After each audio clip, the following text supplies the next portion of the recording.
Muito bem, pessoal, estamos aqui de volta para mais um episódio do nosso podcast. Semana passada a gente esteve aqui com a Rosana, junto com a doutora Roxane também, falando sobre a história de vida da Rosana. Só que como ficou muito grande, a gente teve que fazer a parte 2 e hoje a gente vai continuar falando sobre a história da Rosana.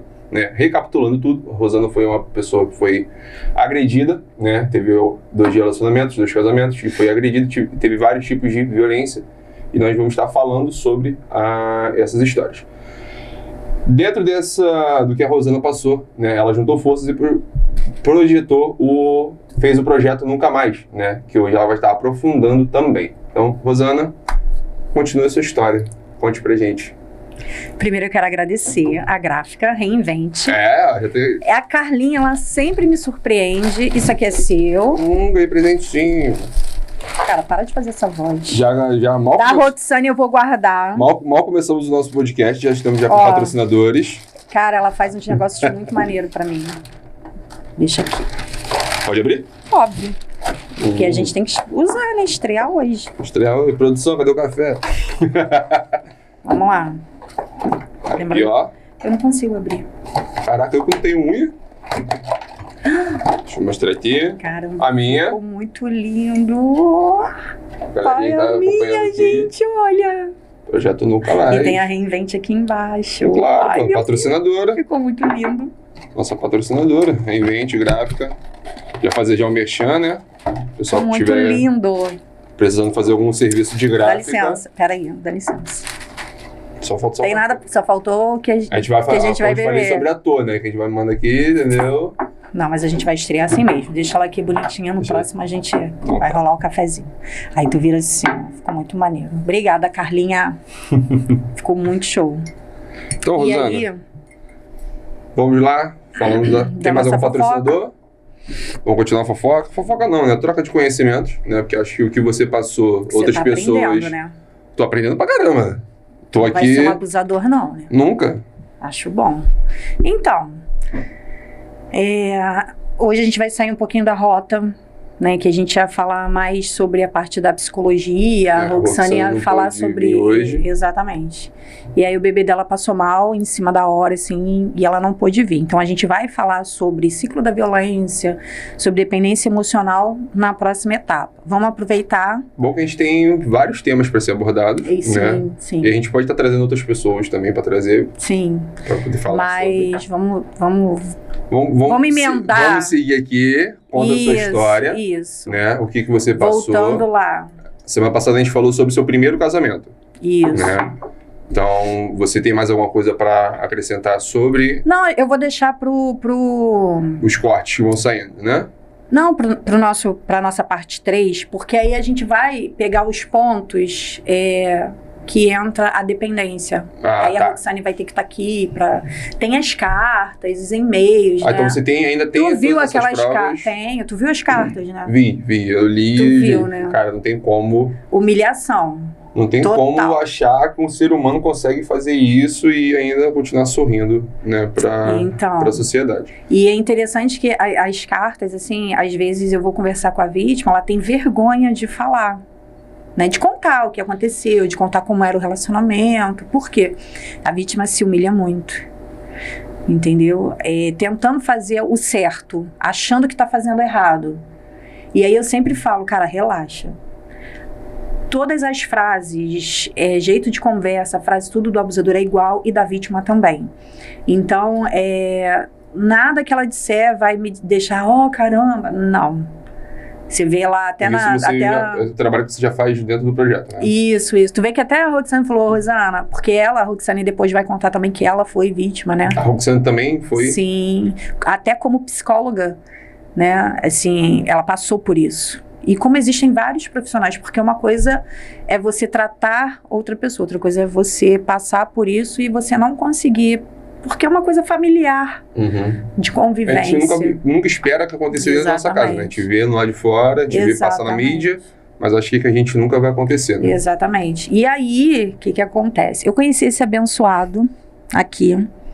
Esse abençoado foi trabalhar comigo, eu trabalhava com festas, né? Aí falaram que eu era um monstro, né? Séria, aquela pessoa. Sou nada disso, tudo fachada. e acabou se tornando meu amigo. Me separei do meu primeiro casamento, e eu me lembro que quando eu fui à delegacia, o delegado falou para mim, ele falou, se você não se tratar, você passou esse tempo todo nesse seu relacionamento, esse seu marido, né, ex, ele conseguiu cometer todos os tipos de violência doméstica com você, e a violência psicológica que ele fez contigo é típico Maria da Penha. A tua história é típica a Maria da Penha, né? É assim, é tirar e pôr você lá. E se você não se tratar, se você não fizer um tratamento psicológico, a probabilidade de você conhecer alguém igual ou pior é de 99,9%. E aí eu falei, maluco, né? Porque tipo, E aí a gente acabou pegando uma afinidade, eu e ele, né, o pessoal na delegacia, a gente se tornou amigos, e ele sempre perguntava, e aí? Só que aí que você se recupera, né? Tu fica bem, e eu tava como? Bem, curtindo a vida. Aí saí da igreja, né? E fui curtir a vida, tava bem, não lembrava dele. A sensação de livramento, de liberdade, de paz, não tem preço. Eu me sentia como se eu tivesse tirado um peso das minhas costas. É como se eu carregasse um peso. E aí eu falei, cara, tava fazendo tratamento direitinho, e aí eu parei de me tratar. Achei que eu já estava bem, que não tinha necessidade daquilo. Já estava saindo, estava curtindo. Exatamente. Não estava pensando mais na relação. Não estava sentindo falta, não estava sentindo nada. Eu estava com pavor dele. E por que eu cairia em outra cilada? Fala sério. Tipo, passei a minha vida toda violência, eu ia cair de novo. No papinho torto, logo eu. Vai cair no papinho. Aí a gente exatamente, aí a gente se sente o máximo, né? E quando vai ver, enfim, passaram-se 7 meses, eu abandonei também o tratamento psicológico. Passaram-se 7 meses, estava no meu trabalho. Eu trabalhava no Tribunal de Justiça do Rio. Tô lá no computador, aí horário de almoço, conversa com a amiga, não sei o quê. O marido dela postou uma foto no Facebook, marcou ela, aí apareceu pra mim. E do lado tinha um cara muito grande. E aí eu fiz uma brincadeira, né? Minhas brincadeiras terríveis. E aí eu fui e brinquei. Eu falei assim, nossa, pra que um homem tão grande desse? Aí ela falou, amiga, gente, tem horas... o modo cupido da amiga. Tem horas que as amigas têm umas ideias não muito bem-vindas. E aí ela virou pra mim e falou assim, amiga, ele tá solteiro. Eu falei, problema dele, deixa ele solteiro pra ela. Não, amiga, ele tá solteiro, gente boa, trabalhador, não sei o que, não sei o que. Pintou o deus grego, né? Meu príncipe encantado. Falei, cara, deixa isso pra lá. Ela, vou falar com meu marido. Eu falei, não, vai não. E aqui, onde a gente mora, tava tendo uma guerra enfim, não dava pra vir pra cá, tava botando fogo em ônibus, não sei o quê, e eu não podia vir pra cá.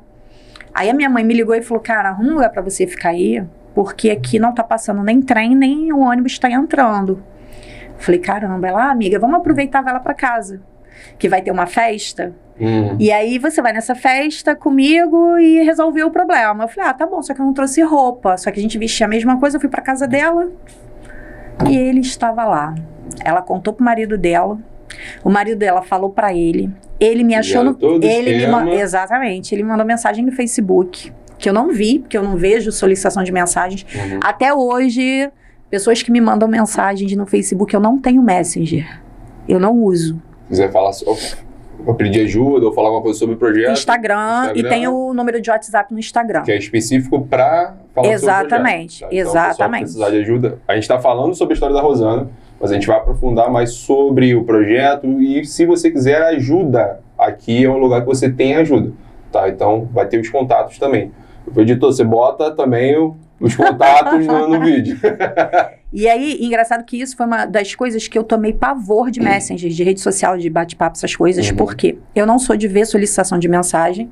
Às vezes eu dou uma olhada, porque tem gente que pede ajuda ali, só que nem sempre o Facebook notifica, né, que tem e tal. Mesmo você não tendo o Messenger instalado, chega a notificação. E eu não vejo. Como eu não via dele também, passou um tempo, só que eles combinaram tudo, ele tava lá. Fui pra lá, conheci um homem encantador. Na frente de todo mundo. Gente, encantador, que homem. Fiquei com ele. Fiquei com ele na sexta. Aproveitei que foi bom, né? Tava tudo muito bom. Fiquei lá, sábado. Domingo, fui pra casa de manhã. Por quê? Porque eu queria voltar. E aí eu fui pra casa, pegar roupa, né? Tudo direitinho, só que eu voltei só na segunda. Fui pra minha casa, fiquei com meus filhos. Na segunda-feira, eu fui trabalhar e do serviço eu fui pra lá. E eu fiquei nessa ponte aí de... E a sua amiga aqui, já ficou, nossa, vamos sair casal. Então, aí nessa ponte aí, eu fiquei por um tempo, uns meses, e ficava Caxias aqui. E ele era uma pessoa maravilhosa. Você nunca imaginou que ia acontecer de novo? Nunca. Ele não demonstrava nada? Nada. E eu me sentindo, né? A poderosa. E ele me botava assim no céu. Engraçado que tudo que meu ex-marido falava que era ruim em mim, ele sem exaltava. saber da minha história, ele falava que eu era a melhor mulher do mundo. O meu cabelo cheirava. O meu marido detestava o meu cabelo, falava que meu cabelo espetava, e ele já dormia agarrado com o meu cabelo. Nossa, como você é maravilhosa. Tipo assim, eu era a melhor mulher do mundo. Então, pra você na questão psicológica, vindo de um relacionamento que tipo, te jogou no barro, jogou pra baixo, foi pro novo que só te exaltava. E detalhe, porque a mulher vai pelo que ouve, o homem pelo que vê. Isso é fato. Então ele já tava trabalhando no seu ouvidinho ali. Filho, ganhou. Caiu no papinho. Caí no papinho. Aí, eu lembro que eu recebi uma mensagem no Facebook de um cara que comentou algumas coisas minhas, mandou uma mensagem, e eu printei e mandei pra ele. Eu falei, você conhece? Aí ele, conheço sim, o que esse cara quer? Eu falei, não sei, mas tô te mostrando. Passou. Mas isso você já tinha assumido o relacionamento ou ainda tava... A gente tava tudo... Já tava ficando uma ficada mais séria. Não, tipo, já tava namorando, tipo, dava de mão dada, tudo, entendeu? A gente já começou um negócio sendo intenso, intenso. Aí um dia eu no trem, saí de serviço, ele mandou mensagem pra mim, ele, já tô sabendo de tudo. Aí eu, de tudo o quê? Aí ele... Cheguei de serviço e o colega aqui já veio na minha direção e falou que você marcou encontro com um cara. Eu, que cara? Que cara? Aí ele, não, tô sabendo de tudo, fala, pô. Pode falar, já tô sabendo que você mandou mensagem pro cara, não sei o que. Eu falei, cara, eu não sei nem do que você tá falando. Meio que já voltou um pouco ali no passado, os mesmos... Não, mas eu nem lembrava. Não, tô falando a situação, né? Sim. A questão de cobrar uma coisa que não existia. Sim, só que de uma forma diferente. Por quê? Ali, né, no meu primeiro relacionamento, ainda existiu alguma coisa que gerou aquela desconfiança. Aconteceu, entendeu? De fato. Agora, no meu nesse segundo relacionamento, não. Até porque você tava... Não, e eu jurei, exatamente. E eu jurei pra mim mesma, depois que eu me separei do meu primeiro relacionamento, que quando eu arrumasse outra pessoa, eu nunca na minha vida, jamais trairia, mentir, nada. Porque é o pior sentimento que existe no mundo. E eu jurei que eu não ia causar mais essa dor em ninguém e nem gostaria de que essa dor fosse causada em mim. Novamente. Já entrou no relacionamento já pra fazer dar certo. Pra fazer dar certo. Só que era uma coisa que, tipo assim, como que eu falo pra você que você foi em Nova Iguaçu, se você tá sentado aqui, em hipótese nenhuma, você nem sabe onde é Nova Iguaçu, vamos colocar assim. Você nunca foi lá. Eu não conhecia ninguém lá, eu conhecia a minha amiga e ele. Como que eu vou marcar alguma coisa com alguém? A situação, no caso, a pessoa era da mesma localidade dele. Sim, e eu não tinha noção do que ele tava falando. E eu falei, pô, ele tá inventando. Outra opção não existe, ele está inventando. Eu falei, cara, por que tu tá fazendo isso? Ele fazendo o quê? Eu falei, cara, tu tá inventando isso. Porque a probabilidade que tem de eu conhecer alguém é nenhuma, você sabe disso. E assim, que dirá marcar alguma coisa? Tu tá maluco? Da onde tu tirou isso? E aí eu comecei a chorar. Isso, eu tava dentro do trem. E eu comecei a chorar, comecei a ficar nervosa. Que eu falei, caraca, cara, da onde ele tirou isso? Será que alguém falou alguma coisa? Mas como que alguém falou alguma coisa se nem de longe possa surgir uma hipótese? Porque isso não aconteceu em momento nenhum. Falei, cara, ele tá inventando isso. Aí isso acendeu um start. Acendeu a luz de alerta ali no painel do carro. Mas eu ainda não sabia identificar esse alerta. Por quê? Porque eu parei o tratamento lá, então não... Por favor, pessoal, não pare seus tratamentos. Não me aprofundei nisso. E aí eu fiquei naquela, falei, caraca, cara, que surto. Tipo, comecei a chorar. Eu falei, cara, eu vou te bloquear, você tá dando uma de maluco, não sei o que, a gente começou a brigar. E eu falei, cara, para com isso. Da onde você tá tirando isso? A gente tá bem, que não sei o que. Aí, depois disso, parou ali, morreu o assunto. Ele deixou pra lá. Aí fui pra casa, a gente começou a conversar e eu já não quis voltar lá. Eu falei, pô, cara, fiquei chateada. Fiquei muito chateada, porque era mentira dele. Eu fiquei muito chateada. E aí ele tentou contornar a situação e tal, mas também não falou que era mentira, mas eu sabia que era mentira, mas ele contornou e a gente voltou a se dar bem. E daqui a pouco ele começou, tu tá falando com quem no WhatsApp? Porque eu te mandei mensagem e não ficou azul. Eu falei, tô conversando com meus amigos, minha mãe, meus filhos, tem tanta gente no WhatsApp pra conversar, mas conversando o quê? Conversas. Já começou a querer te monitorar. Printa que eu quero ver com quem você estava falando, quem são seus contatos. Eu, tá maluco? Só que nessa, assim, tá maluco, tu printa. Aí eu printei, mano, eu falei, ô, maluco. Tipo assim, tu não deve, então tu acaba fazendo. Aí ele... Morreu o assunto. Aí ele muda como se nada tivesse acontecido. Vê que não tem nada. No outro dia, a mesma coisa. Se eu almoço meio-dia...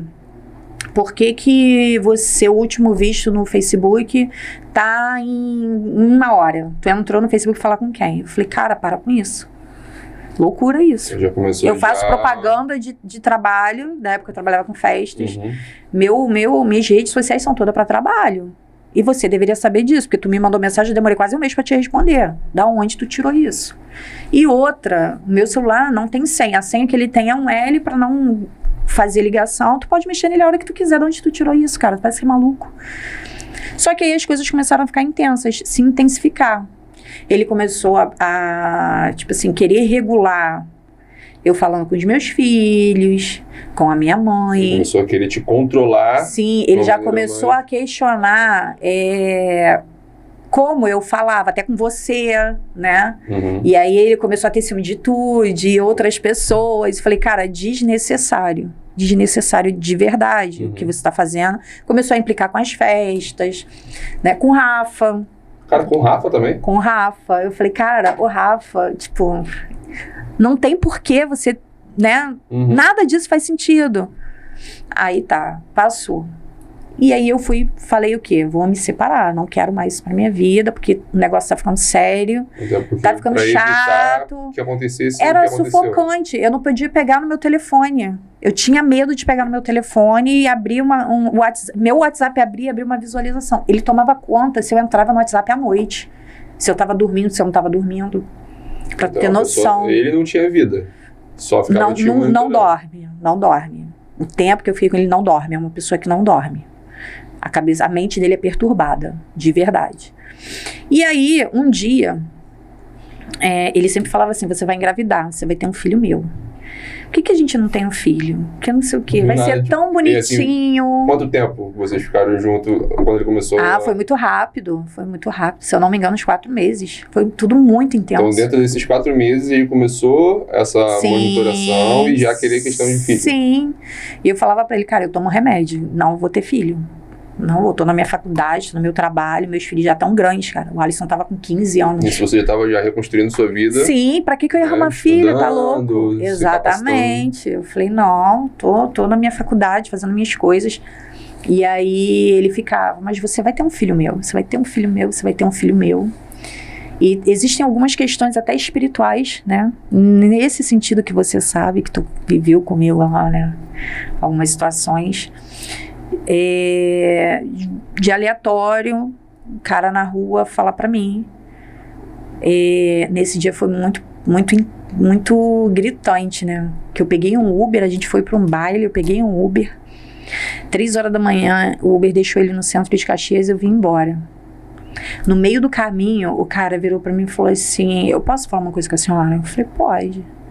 Ele falou pra mim, esse rapaz que estava com você aí do seu lado, seu namorado? Eu falei, Aí você sabe que ele não entrou aqui sozinho, né?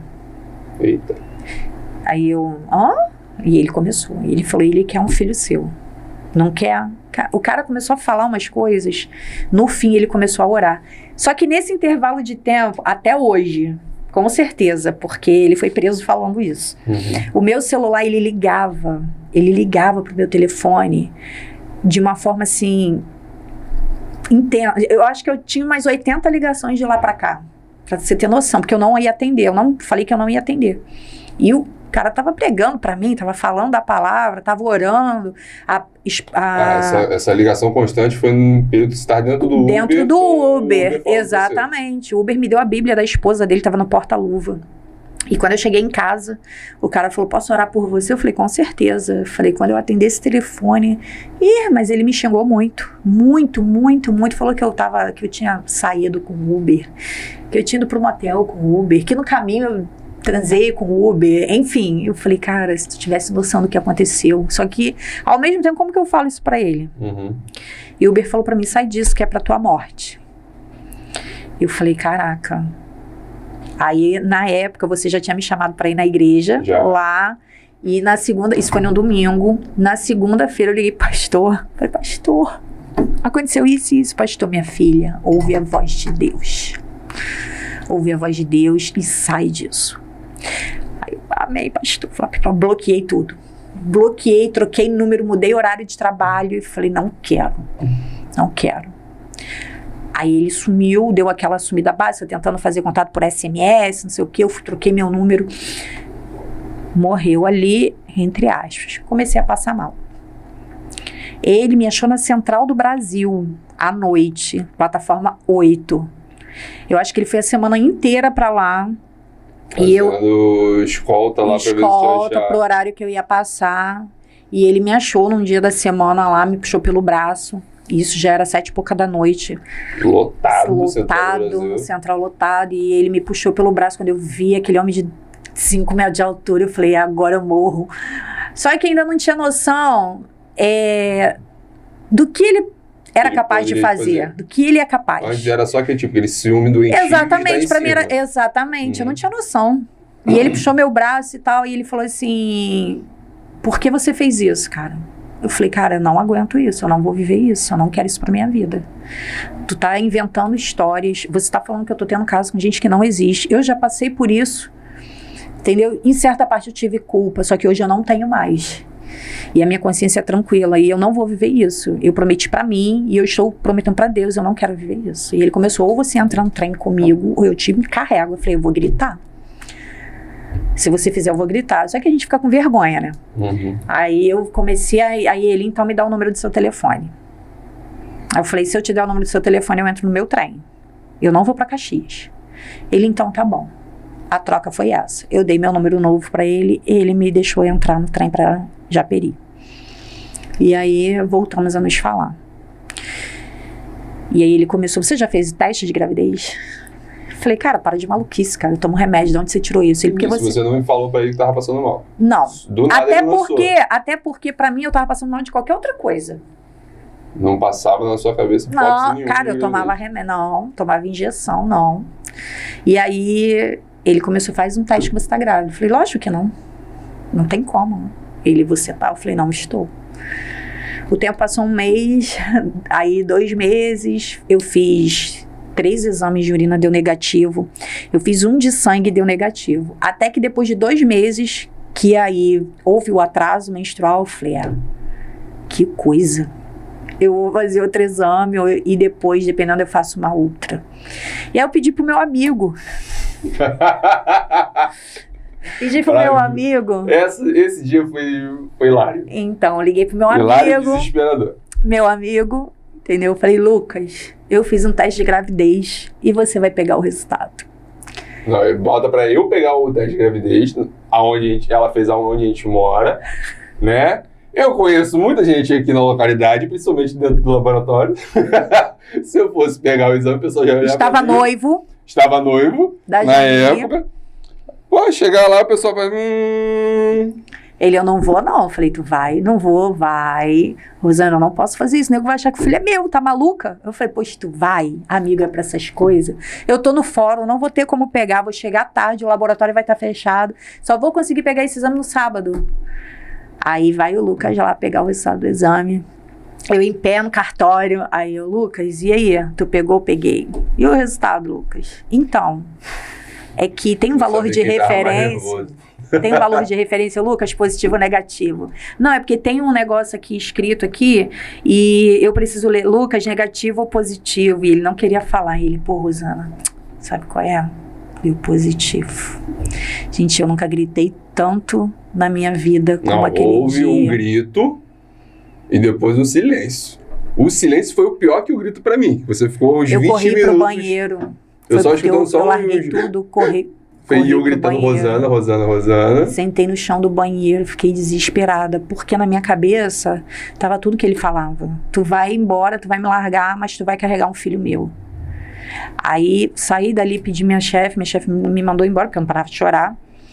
E eu falava, cara, onde eu vou enfiar uma criança? Onde eu vou enfiar uma criança? Não tem lugar pra colocar uma criança. A essa altura do campeonato, meu filho mais novo tá com 15 anos.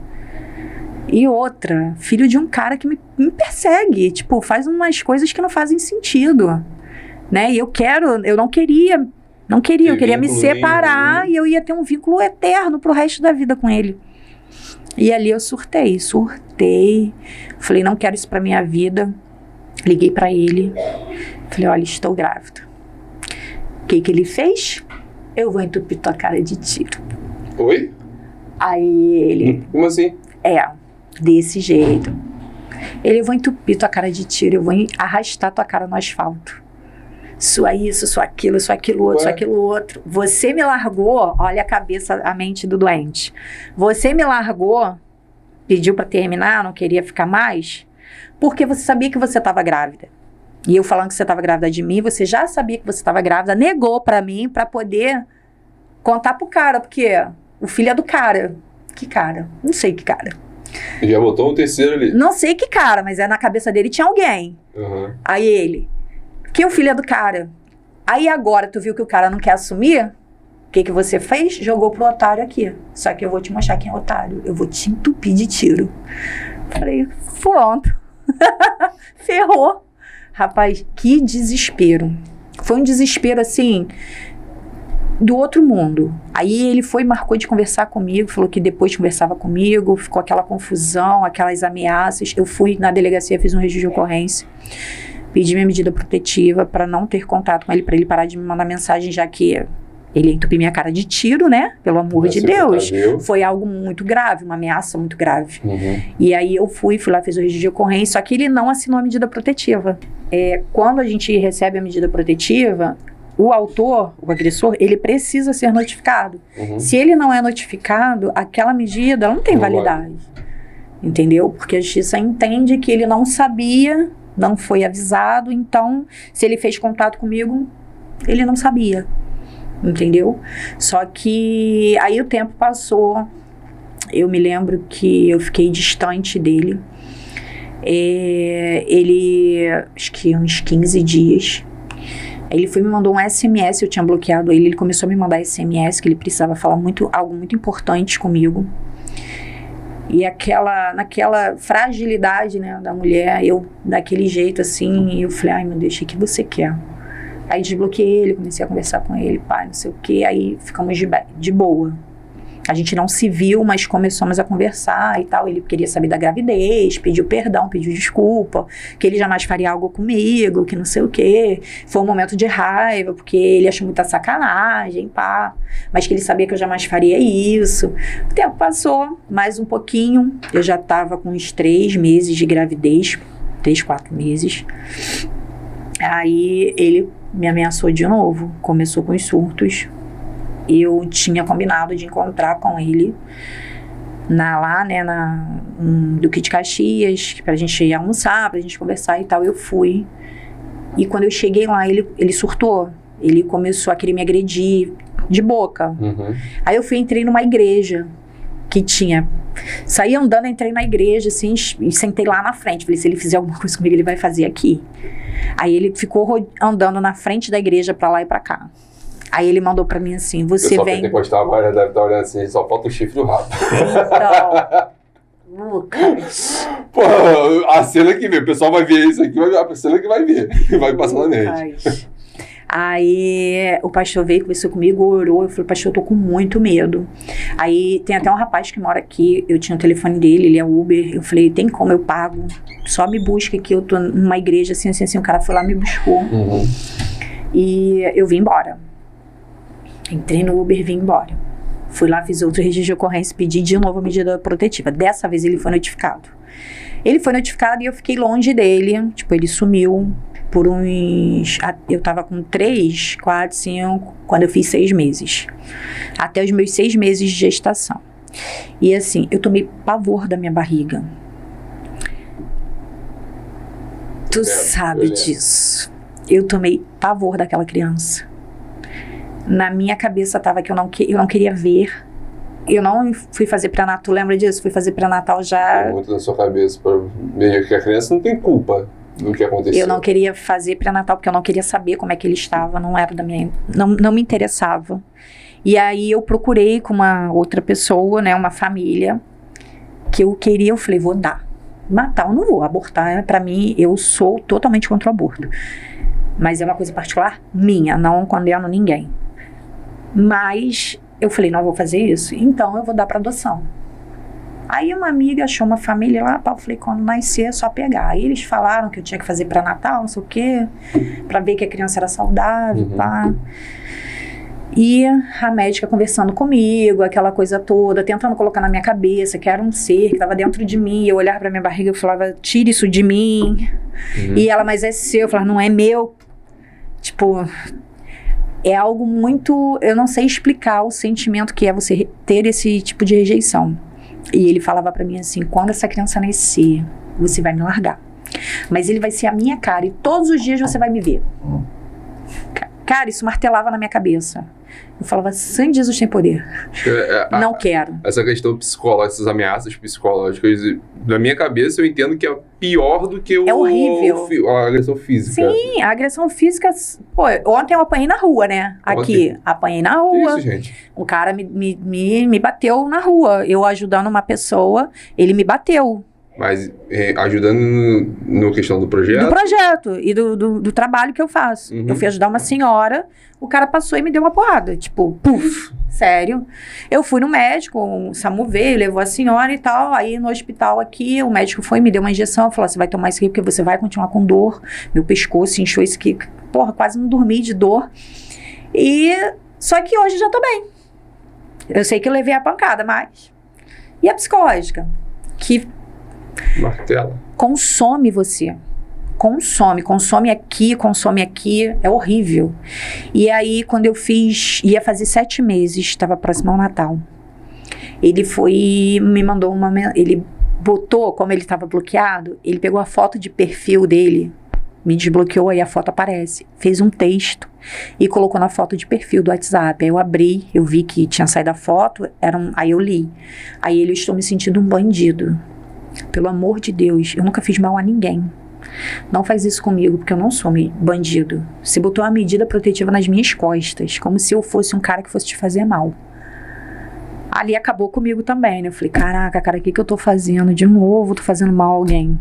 Mas aí, tipo, aí o cara fazendo toda aquela perseguição, né? Ameaças. Mas passou... Cara, a gente é muito idiota. De verdade. Aí eu fui lá e desbloqueei ele. Falei, cara, você tem que entender que isso não foi eu que fiz, cara. Você tem que parar com essa maluquice. Outra, você me ofendeu de coisas que eu não fiz com você. Nunca. E eu tenho minha consciência tranquila. Para com isso. Aí ele, como é que tá a barriga? Eu falei, tá no lugar.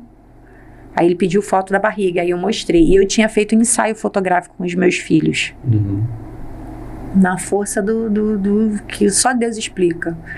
Né, tipo aquela eu curtindo não, aceitando a gestação, vamos colocar assim, né, mas passou esse período de gente conversa com ele, desbloqueei, ele ficou perguntando, super amigável, como é que tá meu filhão, vai ser um menino, não sei o que, e pá.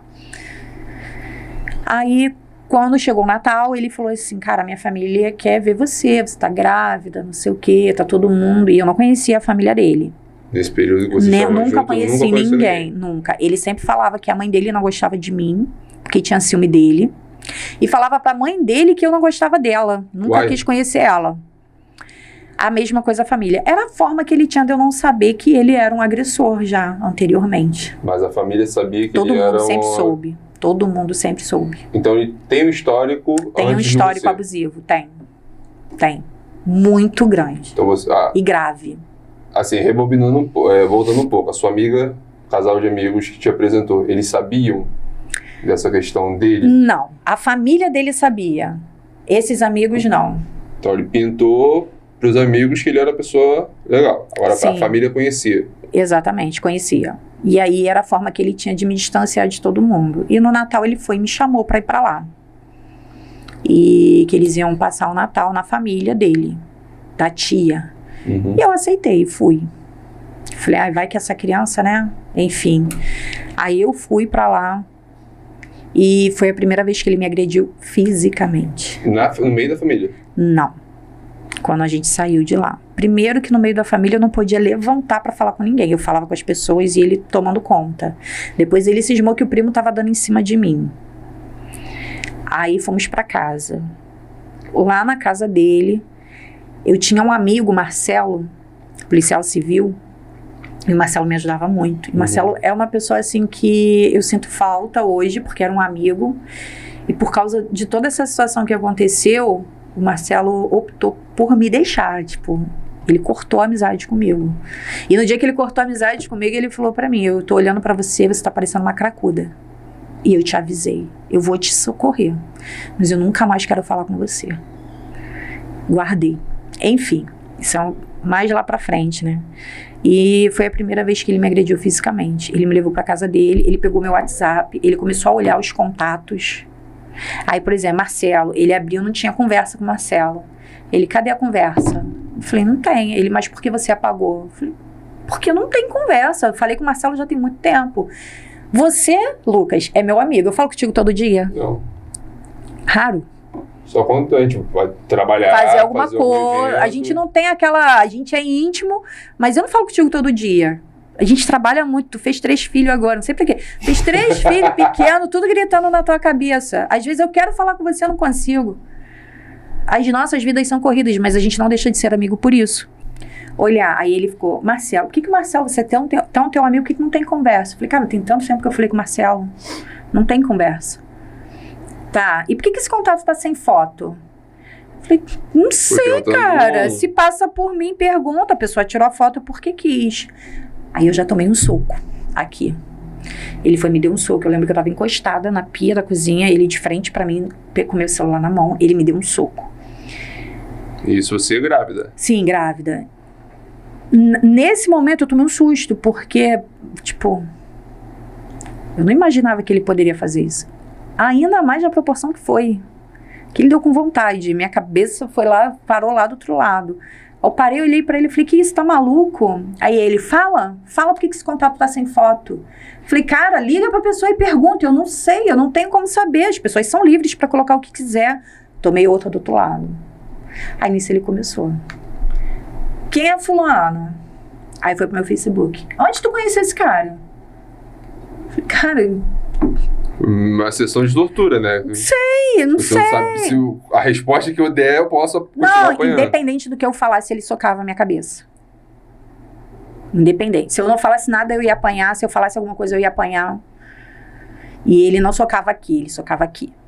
E ele é enorme, tu sabe disso. Maior que eu, né? E eu tenho 1,85. Mas ele é maior que você.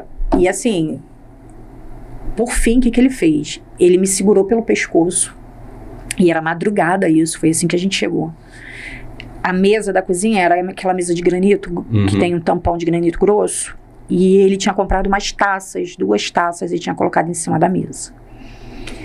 Ele me segurou pelo pescoço aqui assim. Me encostou na parede e me suspendeu. Eu segurei aqui assim no tampão da mesa, assim. Ele me suspendeu a ponto de levantar a mesa junto. Isso. Pra você ter noção. E eu lembro que do lado tinha um garfo. Eu falei, vou enfiar esse garfo nele. Na hora me deu uma... Como é que eu vou te explicar? Eu não sei explicar, mas é um sistema nervoso mesmo.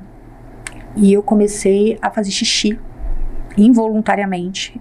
Eu tive diarreia involuntariamente. O meu corpo parou de me responder. E eu comecei a descer diarreia, né? Me evacuei toda, fiz xixi. E eu olhava pra minha barriga assim, tentando, ele me sufocando, ali eu me perdi. Eu lembro que eu acho que eu fui dar a garfada nele, ao invés de eu botar o garfo, quando eu joguei, caiu atrás da geladeira. E eu falei, vou morrer. Quando ele viu que eu tava sujando tudo e eu não tinha o controle, ele me soltou. Ele me soltou, eu escorreguei, caí ali. E eu tava com um vestido, era um blusão que eu usava, tipo um vestido só. Pegava no joelho. E ele falou assim, olha só a merda que você tá fazendo. Tipo, você apanhou, foi sufocada. Sim. A ponto de... Sim. E você que tava fazendo a merda. Sim, e ele, você tá sujando a minha casa toda. Eu falei, eu vou embora. Aí eu comecei a tentar rastejar ali, no meio da sujeira, e passar por debaixo da perna dele, mas não tinha força, não conseguia, mau barrigão. Só que ele não achou que eu fosse conseguir. Eu não passei por debaixo da perna dele, mas consegui entrar debaixo da mesa. Entrei debaixo da mesa, era um espaço curto assim, eu entrei debaixo da mesa, a porta pra lá. Quando eu cheguei lá, e tinha o cachorro na varanda, eu me joguei de costas na varanda.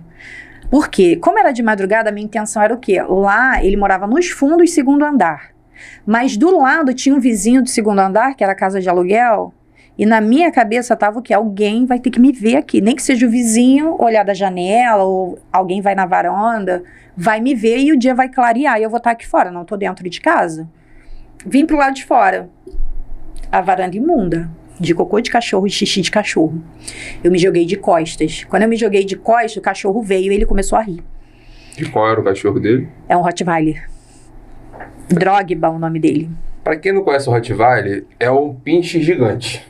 É isso aí. E aí, o que ele fez? Ele começou a focinhar a minha barriga. Ele veio pra cima de mim e começou a focinhar a minha barriga. Eu fui o quê? Escorregando no meio da merda até eu chegar na beirada da varanda. Eu fiquei encurralada num canto. No canto, literalmente no canto, e o cachorro em cima de mim. O cachorro me conhecia, eu comecei a conversar com o cachorro, chorando.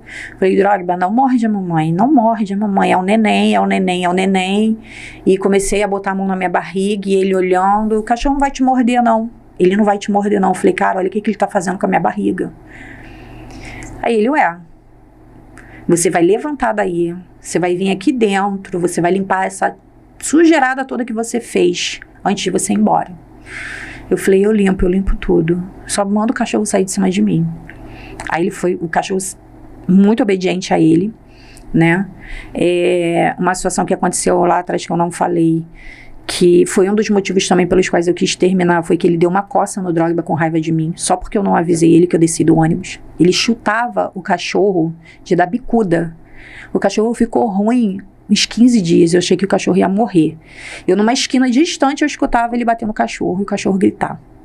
Aquilo ali pra mim foi o fim. Enfim, aí eu conversando com o Drogba nesse dia e tal, ele foi me deu um pano, ele falou, vai lá e limpa tudo que você fez. Eu comecei a rastejar no chão, tentar limpar e tudo mais, e comecei a limpar. Ele se desvencilhou e foi pro quarto. Quando ele foi pro quarto, eu corri. Eu levantei, fui numa carreira toda cagada. Fui pra rua. Eu acho que na cabeça dele eu não iria... Você ter coragem de ir pra rua do jeito que você estava. Do jeito que eu estava. Eu me lembro que ele chegou a falar que ia me lavar, jogou uma água em mim, no chuveiro, e para tirar um pouco daquele excesso, ele queria que eu tomasse banho. E ele saiu, eu tava com aquele vestidão, eu tenho esse vestido até hoje. Meti o pé pra rua. E fui... Ele morava próximo à delegacia, 60 DP. Eu fui correndo para a delegacia, ele não foi atrás de mim. Eu fui para a delegacia, cheguei lá, o policial falou que eu tinha que ir para DEAN, mas eu tava fedendo, eu tava com vergonha, eu tava chorando, eu tava machucada, eu tava tudo, menos querendo falar com alguém. E falei, tá, eu vou fazer o registro. Fui pra casa, peguei o trem, fui pra casa. Aí depois eu fiz o registro de ocorrência, né? Minto, eu nem fui pra casa. Eu passei no UPA antes. Depois eu peguei o trem e fui pra casa, porque eu não sabia nem andar de ônibus lá, e nesse dia foi o dia que eu aprendi a pegar um ônibus lá na frente, que eu nem lembro, até hoje eu não sei como é que funciona aquilo lá. E fui, passei na delegacia, fiz o registro de ocorrência. Eu lembro que quando eu fui pra casa, depois, eu peguei uma infecção urinária. E eu fiquei, se eu não me engano, 24 dias internada no hospital. Ele começou a querer invadir o hospital falando que o médico me mantinha internada lá aquele tempo todo porque eu tava com caso com o médico. Então ele começou a criar várias situações. Sim, ele falava que eu tava tendo relacionamento dentro do hospital, por isso que eu tava internada há tanto tempo. E eu falava pra ele, cara, que é uma enfermaria, tem 7 mulheres grávidas aqui. Ele, mas o médico te leva, ele tira você daí. Eu tenho certeza que tem treta nisso. Eu falei, cara, vem olhar meus exames, eu tô com um trabalho de parto prematuro. Nosso filho quase morreu. E pra mim, na minha mente, o Davi estaria morto. E foi aí que eu comecei a ter, coloquei na minha cabeça que era uma criança que não tinha culpa, de tanto vocês falarem também na minha cabeça. Eu me lembro da última conversa que eu tive com a psicóloga internada, eu sentada na beirada da cama, tem coisas que eu nunca vou esquecer. E ela chegou pra mim, ela olhou pra mim, ela, o que você quer agora? Eu que você tire isso de dentro de mim e leve embora. Ela parou, ficou me olhando. Ela, é isso mesmo que você quer? Eu falei, eu não aguento mais. Na minha cabeça, se ela tirasse e levasse, levava o problema junto. Entendeu? Porque a ligação que eu tinha com ele ali era criança. Então, eu falei, a única coisa que eu quero é isso, que você tire isso de mim e leve embora. E ela olhou pra mim e ela falou assim, eu sei que isso não é o seu coração. Eu falei, então você não sabe de nada. Eu cheguei a ter aquelas placas eu não sei como é que faz, arcária, sei lá, que dá nas costas quando a pessoa fica muito tempo acamada e dá aquelas feridas. Sim. Eu cheguei a ficar com aquele barrigão enorme, não conseguia me mexer direito, era horrível pra me mexer, toda dolorida, eu acabei ficando machucado. Enfim, aquilo ali passou, né? Ele pediu perdão, aquela coisa a história toda. O meu pai estava com câncer em fase terminal. Teve todo aquele histórico, né, que você viu lá, a questão da igreja, questões religiosas mesmo, que todo mundo me avisou que aquilo ali era para minha morte, mas eu já estava com um bebê, eu ia fazer o quê? Na minha cabeça estava só quando ele nascesse, que eu desse e ia passar. E não foi o que aconteceu. Eu acabei aceitando a gravidez e botei na minha cabeça que se Deus me deu era para eu proteger. E aí o jogo virou de uma forma que quando o Davi nasceu, ele estava lá no parto, mó paizão. Tava lá, ficou no trabalho de parto, me ajudou no trabalho de parto, me ajudou mesmo. Eu fiquei sábado, eu tive um parto muito difícil. Eu fiquei sábado na indução de parto, não deu certo. Eles encerraram a indução, eu sofri muito. E no domingo eles fizeram uma outra reindução, não quiseram me levar para cesárea. E ali também foi um momento que eu passei de sufoco. O Davi nasceu roxinho, sem fôlego. Equipe médica, cardiologista, vários pediatras, todo mundo ali, porque eu já estava... assim, um trabalho de parto, sabe, totalmente... Pra mim, meu filho ia nascer sem vida. Aí nasceu, ficou bem, ele foi lá, a gente tem foto, tão lindo, né? O Davi assim em cima de mim, ele do lado, tiramos foto e tudo mais. Quem vê foto não vê a história por trás. Exatamente. E aí começou uma outra etapa, né? E no dia que o Davi nasceu, foi engraçado que eu falei pra ele assim, não tira o olho do meu filho. Falei pra ele, que eu fiquei ruim. Falei, não tira o olho do meu filho. Até eles me levarem pra lá, você vai ficar de olho no meu filho. Ele ficou me olhando, não entendeu muito. E assim fez. Quando eu fui pra enfermaria, que a enfermeira trouxe o Davi, ninguém botou mais a mão nele. Tu sabe disso. Não deixava nem eu pegar a criança. Tu sabe disso. Ninguém botou mais a mão no meu filho. Falei, ele vai levar meu filho embora. Vão roubar meu filho. E toda aquela rejeição se tornou proteção. Eu me senti culpada no início, muito. Eu sentia muita culpa por rejeitar ele. Mas quando a enfermeira me deu, ela ainda brigou comigo. Mãe, não pode ficar na cama. Eu falei, não pode. Botei meu filho aqui, até hoje dorme comigo. Não deixei pegar. Mas eu fiquei numa situação muito difícil. Porque quando ele, por ser pai, tinha o direito de ficar lá dentro e minha família não. Quando todo mundo foi embora, ele chamou um amigo dele, que ele não sabia dirigir, e me levou embora para casa dele. Então você recebeu a alta, em vez de vir para casa dos seus pais... Eu fui para Duque de Caxias. Dormi no chão. Ele forrou um pano num quarto e botou aqui que você vai ficar com meu filho. Cara, cárcere privado. De resguardo. Não tinha fogão. Aliás, tinha fogão, mas não tinha botijão. Ele não tirou os dias que ele tinha pra ficar em casa. Ele foi trabalhar, me deixava em casa. Tipo, se vira. Água gelada, não tinha chuveiro quente pro Davi. Não tinha nada, não tinha as coisas, entendeu? E eu ali, eu falei, caraca, cara, não posso dirigir. O que eu vou fazer? Aí um dia... eu consegui, falei pra ele, cara, minha mãe quer ver o Davi, o meu pai tá de cama, ele quer conhecer o Davi, eu preciso ir pra lá, é a minha casa, não faz isso. E aí eu comecei a insistir, ele foi e me levou, deixou eu ir. Eu fui dirigindo, botei meu filho na cadeirinha, meti o pé, fui e não voltei mais. Aí ficou nessa, né? Quero ver meu filho, aí vou levar as coisas do meu filho, deixa eu ver meu filho, e eu não deixava o Davi sozinho com ele. Um dia ele foi levar as coisas, segundo ele, né? Ele só dava as coisas do Davi quando ele queria alguma coisa. Né? Se ele não falava comigo, se eu não dava assunto pra ele, ou se eu não fazia o que ele queria, ele não dava nada. Deixava o Davi sem nada. E eu tava no período de resguardo ainda. De resguardo, e aquela coisa de tirei os dias de serviço, né? Aqueles meses que a gente tira, que eu esqueci o nome. Licença maternidade. Licença maternidade. E eu emendei as minhas férias na licença maternidade. Eu fui. Eu tava em casa, foi no dia que ele socou o Davi. Que ele deu um soco e pegou no Davi. Ele chegou a agredir o Davi também? Sim. Ele chegou no portão, começou a chamar. Eu vim trazer as coisas do menino. Aí eu falei, cadê as coisas? Ele, não, é pra gente ir lá comprar. Eu falei, eu não vou sair com você na rua. Se você quer trazer as coisas, você veio de Duque de Caxias pra trazer as coisas. Por que você não passou no mercado? Você sabe o que ele usa? Você sabe tudo. Você pode trazer o que você quiser, só traz. Aí ele, cara, eu tô passando mal. Eu falei, o que você tem? Aí ele, eu tô com muita dor de barriga. Falei, aí ele, deixa eu usar teu banheiro. Aí eu fiquei meio assim, eu falei, pô, cara, tu não tá passando mal, não. Vou fazer o seguinte, eu vou pegar o carro, você espera aqui, você vai na rua. Ele, mas aqui aonde que eu vou? Falei, caraca, ai, tô passando mal. Aí começou a fingir que tava passando mal, de fato. E botava a mão na barriga e fazia assim. Eu falei, tá, vamos lá, eu vou deixar você entrar, mas é pra você usar o banheiro, eu vou trocar de roupa e a gente vai na rua. Ele, tá bom. Ele foi, deitou na minha cama. Entrou e deitou na minha cama. Falei, você não tá passando mal? Ele olhou pra mim e riu. Aí eu fui e falei, tá certo. Aí peguei o Davi, tô trocando a roupa do Davi, quieta, e ele começou. E aí, piranha? E aí? Você tá achando que você vai ficar com meu filho assim? Que não sei o quê? Aí ele começou.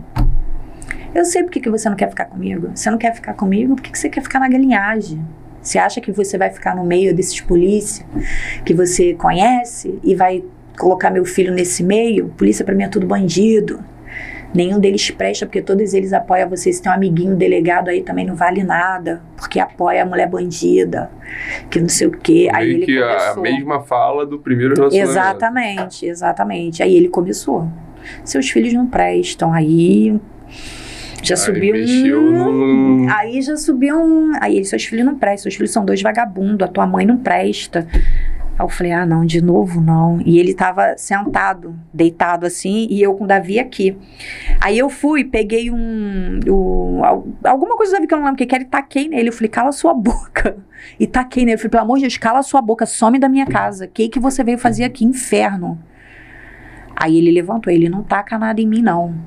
Porque você e sua família são... Por isso que teu pai tá morrendo do jeito que tá. Que isso. Aí ele foi me dar um soco na cara. Só que quando ele foi me dar um soco, eu tinha pego o Davi e tinha colocado o Davi aqui. Quando ele foi me dar o soco, eu fiz assim. Quando eu fiz assim, ele socou o Davi. Aí ele pegou aqui, nisso aqui do Davi. Davi tinha 3 meses. O olhinho do Davi, na hora, deu estufada aqui no canto. E o sangue, na hora.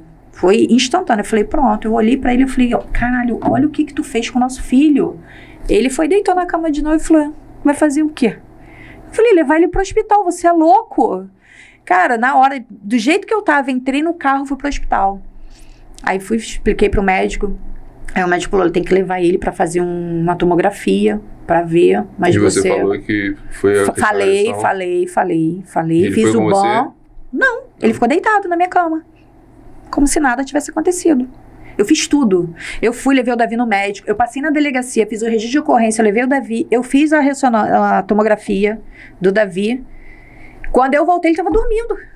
Ainda, na minha cama. Gente. Peguei toda a papelada da delegacia, peguei tudo. Eu falei, ou você some da minha casa agora e você sai daqui. Ou eu vou ligar pro tráfico, pra polícia, pra qualquer pessoa que chegar aqui. Some daqui, você não veio trazer nada pra ele. Se você viesse trazer, tinha trago as bolsas. Eu não quero nada, some daqui, desaparece. E ele saiu, meu filho tá bem? Eu falei, não era tua conta. Se você tivesse preocupado, você não tinha batido nele. Aí ele pegou, saiu. Catou o rumo dele e foi embora.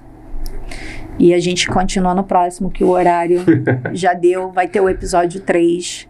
E eu quero agradecer, Lucas, muito obrigada por você aceitar participar disso tudo comigo.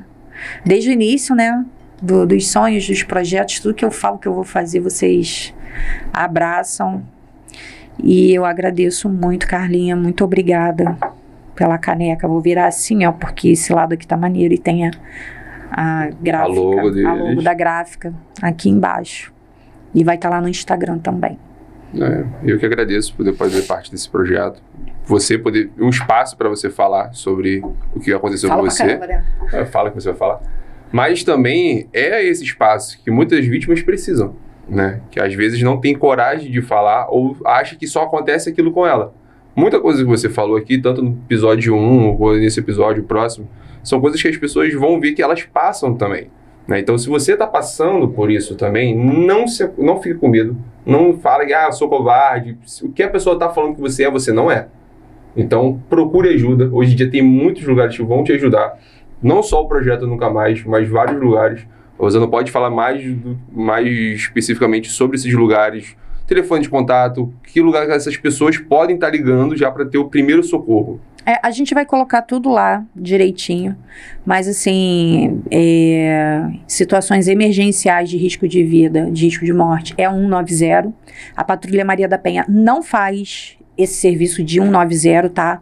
A Patrulha Maria da Penha, ela faz fiscalização de medidas protetivas, então para você ter o acolhimento da patrulha, precisa ter o registro de ocorrência e a medida protetiva válida. Então, a primeira coisa que tem que fazer o registro de ocorrência, medida protetiva. Exatamente. E numa situação de risco, 190. E eu quero falar que o projeto aqui é um espaço que, quando eu converso com a vítima, é diferente de tudo que ela já viu. Porque eu passei por aquilo ali. Então, quando ela fala pra mim assim, eu tenho vergonha de falar, você não vai entender. Vou, amiga, vou. Já passei por humilhação, já fui humilhada, já me humilhei. Coisas horríveis. Que eu paro, eu olho, gente, como que eu fui capaz de falar, de implorar algo a alguém, assim, dessa forma, em nome de uma família que já não era só violência, não existia mais respeito, não existia família ali, né? E a gente fica lá tentando salvar o que não existe mais. Então eu entendo na pele, de fato, entendeu? Eu não tenho conseguido responder todo mundo, mas eu tô tentando. E se eu fiquei devendo alguém alguma resposta, eu vou responder. Não desistam, por favor. É só falta de tempo e é muita coisa, é muita gente. Precisando de ajuda, como a Rosana falou, liguem, não fiquem caladas. O momento de ficar calado passou. Então, o que a gente está fazendo, esse projeto que a gente está fazendo, trazendo informações para vocês, é para acender a luz na sua mente, aí no seu painel, que você está numa situação de perigo. Então, procure ajuda. Então, Rosana... E que tem como vencer e sair desse ciclo de violência. Eu tô aqui para dizer para vocês, sobreviver, tem jeito. Dá para sair. Dá certo, dá para sair. Então, episódio 3? Episódio 3, vai já. Então, até o episódio 3.